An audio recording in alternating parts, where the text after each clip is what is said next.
Hello, my dears. Welcome back to my channel. In the video today, we're going to have a look at this pair of words here and how we handle these in connected speech.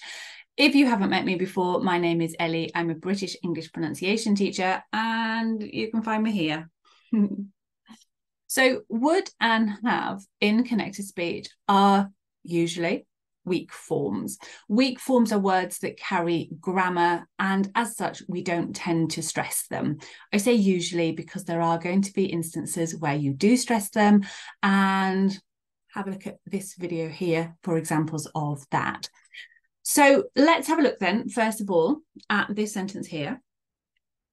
You would have been top of the class if you had studied harder, you had attended on time, whatever. You would have been top of the class if. Our first option then, first thing that we're going to do when we say this phrase in fast connected speech is we're going to say would have, would have, would have. So have is reduced, it becomes of. The H has gone completely there. Of, would have. You would have been top of the class if. You would have been top of the class if. You would have, you would have, you would have been. You would have been. Or we look at this second example here. The train would have got you there on time. The train would have got you there. The train would have. The train would have got you there on time. Okay, so that's our first option. We're going to keep hold of would, and we're just going to reduce have. Our second option is where we're going to reduce would as well. So our first example of our very industrious student, you'd have been top, you'd have been top, you'd have been, you'd have, you'd have, you'd have.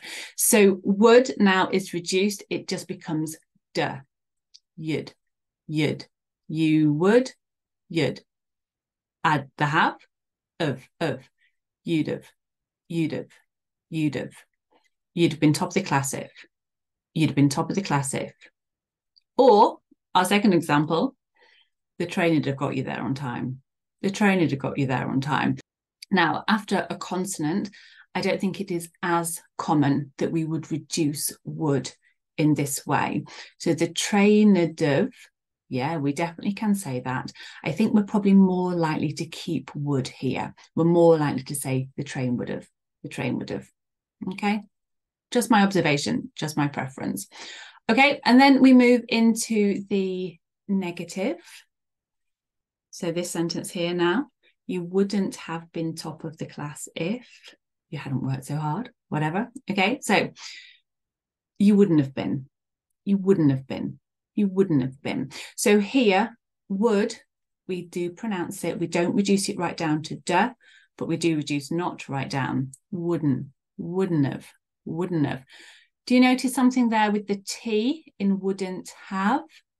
Wouldn't have, wouldn't have, wouldn't have. Do you notice that I've dropped that T completely? You wouldn't have been top of the class if. You wouldn't have been top of the class if. And our second example, the train wouldn't have got you there on time. The train wouldn't have got you there on time. Wouldn't have, wouldn't have, wouldn't have. Okay, that T has gone. Wouldn't have, wouldn't have. Okay, so we've got some example sentences then for you here. I would like you to practice. So say this out loud. I know you might be on the bus or whatever, but you know, English lives in the body. We have to practice. So let's look at this sentence here then. How would we pronounce this one in fast connected speech? Remember that there are two options for this. Ella would have enjoyed that. Option number one. Can't hear you. Ella would have enjoyed that. Would have, would have. Ella would have enjoyed that. Ella would have enjoyed that. Option two. Ella would have. Ella would have. Ella would have enjoyed that. Ella would have enjoyed that. Second example. Ben would have chosen to walk.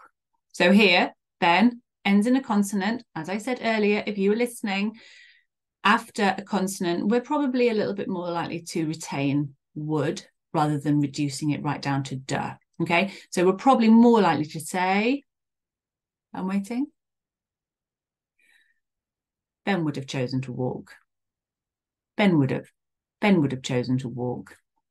If we want to, we could say, Ben would have chosen to walk. Ben would have chosen to walk. You'd hear it. I don't think it's as common. All right, final example.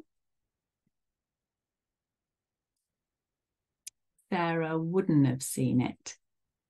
Sarah wouldn't have seen it. Wouldn't have. Wouldn't have. Sarah wouldn't have seen it. Sarah wouldn't have seen it. All right. Well done. Well done. If that video has been helpful, let me know in the comments. I'm also listening. If you would like me to make videos on any particular topic, then do let me know down there in the comments as well. Thanks for watching. I'll see you in the next one.